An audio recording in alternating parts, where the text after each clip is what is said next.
Siguiendo la trayectoria de Abraham, en la Biblia. Video número 49.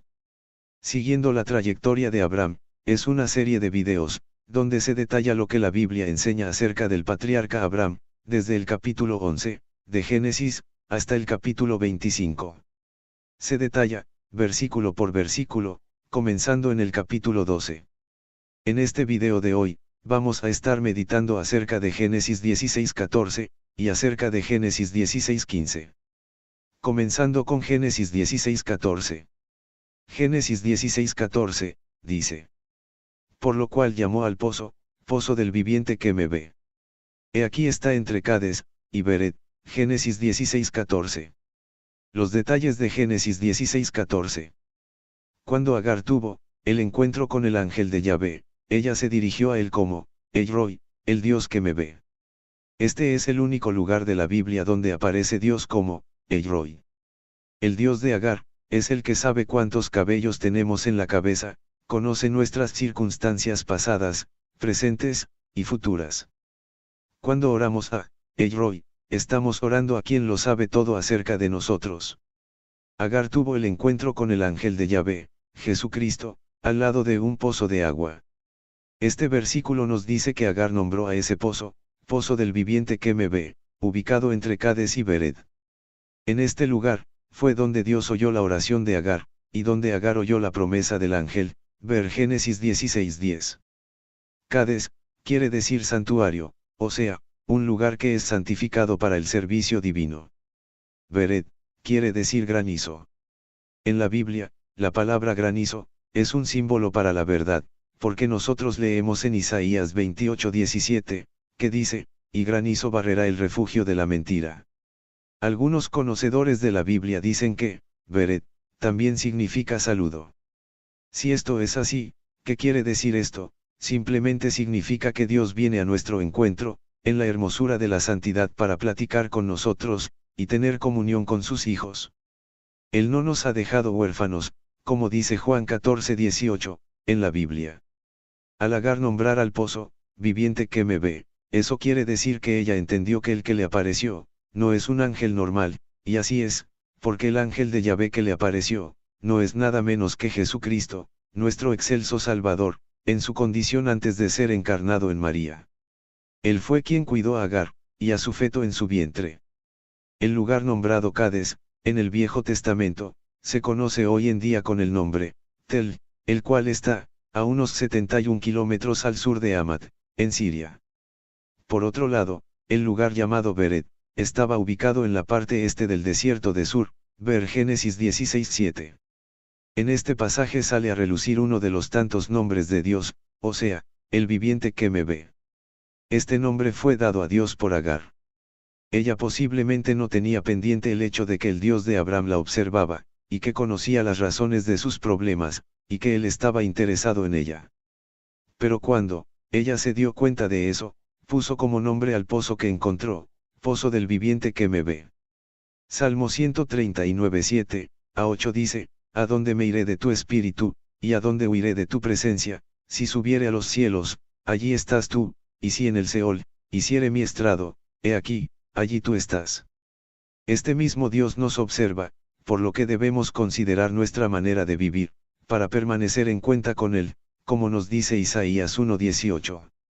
Esto es algo que Dios anhela de nosotros. Dios es quien ve el pecado, y lo desaprueba. Generalmente, los seres humanos dejamos de hacer cosas malas, solo por el hecho de que hay otras personas que nos observan. Pero no tomamos en cuenta que, toda mala obra es observada por Dios. Agar se había comportado sin humildad, delante de su señora, y posiblemente Agar se había olvidado que ella era tan solo una sierva, con privilegios otorgados.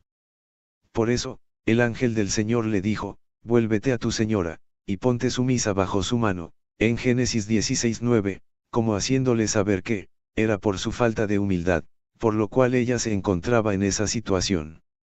Muchas personas pecan sin tener en cuenta que lo hacen en presencia de Dios, y muchos se encuentran en dificultades, como Agar, por su mismo pecado. Sin embargo, Dios nos enseña lo que debemos hacer para ganar el favor de Él, y lo que debemos hacer es obedecer su palabra.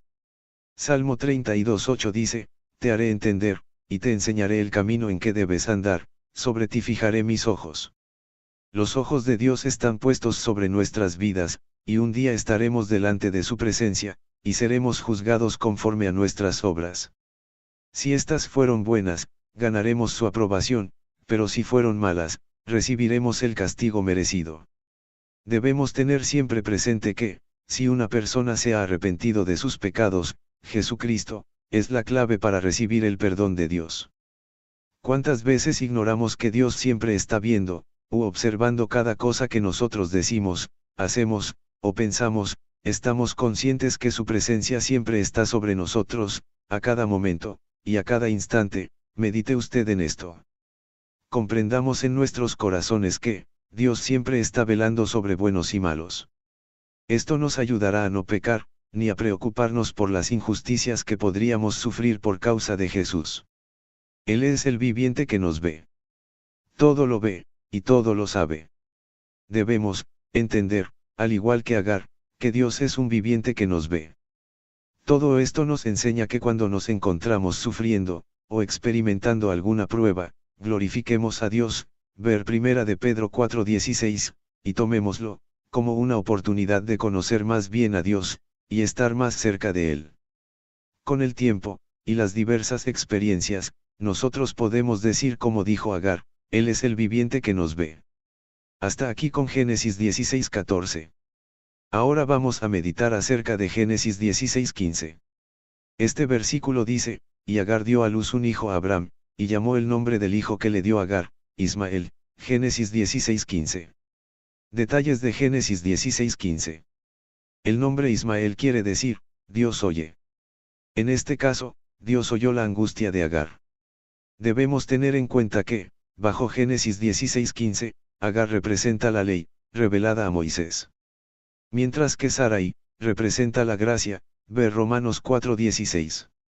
Aunque fue una bendición para Abraham, y Agar, tener un hijo, este nacimiento no contribuyó al cumplimiento de la promesa de Dios a Abraham. Al contrario, con este acontecimiento, la promesa de Dios quedó, en suspenso, y a nivel humano, puso en retroceso los planes de Dios para con Abraham y Sarai, pero no a nivel espiritual. Tanto Abraham como Sarai, tendrían que armonizar nuevamente sus vidas, y su creencia en las promesas de Dios. En el caso de Agar, fue como si Dios tuvo un trato especial por una hija que había sido rechazada. Dios muestra su amor y cuidado a cada uno de sus hijos, y se cumple la palabra que dice, aunque mi padre, y mi madre me dejaran, con todo, Yahvé me recogerá, Salmos 27:10. Y Agar dio a luz un hijo, a Abraham, dice el versículo. Aparentemente, Agar cumplió el mandato del ángel de Yahvé, cuando ordenó a ella que regresara donde Sarai con un corazón sumiso, Génesis 16:9. ¿Cómo fue que Abraham escogió ese nombre? Él no estaba junto al pozo cuando el Señor habló con Agar, Génesis 16:11. Posiblemente Agar le narró a Abraham toda la historia del ángel, y por eso Abraham nombró al niño, Ismael, exactamente como el ángel de Yahvé le dijo a Agar que se llamaría. Agar, siendo una criada, no tenía derecho sobre el niño que parió, y ciertamente no tenía el derecho de darle un nombre. Pero lo cierto fue que, después de Agar ver a El-Roi, el Dios que me ve, ella entendió que Dios estaba con ella en el desierto, que Él seguiría estando con ella, pero que para eso, ella tenía que someterse a Sarai como le ordenó el ángel. Recordemos que en Génesis 16:10-12, el ángel de Dios le prometió a Agar que su descendencia sería tanta, que no podría ser contada, a causa de la multitud. El pueblo árabe, como una descendencia de Ismael, es muy extenso, y la mayoría de ellos, descienden de Ismael. Los musulmanes creen que ellos son el pueblo elegido por ser descendientes de Ismael, el hijo primogénito de Abraham.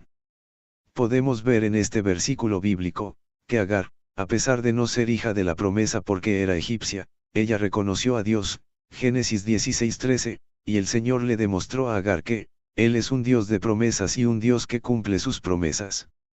Es posible que el Señor tuvo una conversación con Abraham, en la cual le reveló cómo se llamaría el hijo de Agar. Tal vez la oportunidad de esa conversación se dio, mientras Agar estaba junto al pozo llorando. Tal vez durante el momento de más profunda desesperación de Agar, Dios estaba preparando un camino para ella volver, a su señora, y ponerse sumisa. Una cosa se ve, que debe ser cierta, y es que el Señor hizo ver a Abraham bien claro que, Él es un Dios que escucha el llanto de los afligidos, y que actúa para su beneficio. Abraham, Sarai, y el faraón allá en Egipto, tal vez vieron a Agar como una posesión para ser usada de acuerdo a los antojos de Abraham y Sarai. Pero el Dios viviente, quien lo ve todo, lo sabe todo, y ama a todos, se preocupó por Agar. Primera de Corintios 10:13 dice que, fiel es Dios, que no permitirá que ustedes sean probados más allá de lo que pueden soportar. Dios tuvo compasión de Agar, y en su amor, Él la buscó en su desesperación, y cuando la vida se tornó en algo más de lo que ella podía soportar, Él envió a su ángel, a Jesucristo, a socorrerla, y no solo la socorrió, sino que también le dio promesas grandes a ella. Posiblemente Abraham pensó que, ya que, a él le nació un hijo de sangre, su heredero estaba decidido. Por cierto tiempo, Ismael, fue el mayor y único hijo de Abraham. Siendo esto así, podemos, afirmar que Abraham, naturalmente pensó en dejar sus propiedades a Ismael. Sin embargo, veremos que esa tampoco, era la voluntad de Dios. Que Ismael, durante, algunos años, fue el mayor y único hijo de Abraham, a esta verdad se adhirió el pueblo islámico para ellos justificar que para los musulmanes, Ismael, es el hijo de la promesa, y el que tuvo a punto de ser sacrificado en el monte Moria, ver Génesis 22:2. En realidad, Abraham no tenía que hacer nada, sino únicamente creer a Dios. Eso es gracia, es lo que Dios le da al hombre de manera gratuita, y sin que el hombre tenga que intervenir. Pero Abraham, junto con su esposa Sarai, se procuraron un hijo con la esclava, el cual resultó ser Ismael. Este fue un hijo en la carne, porque Abraham se lo procuró sin la intervención divina, mas, bajo lo que sucede naturalmente. En este caso, él tuvo una participación bajo la voluntad permitida de Dios, no fue el hijo de la promesa, el cual iba a nacer bajo la voluntad perfecta de Dios. Que Dios bendiga a usted ricamente.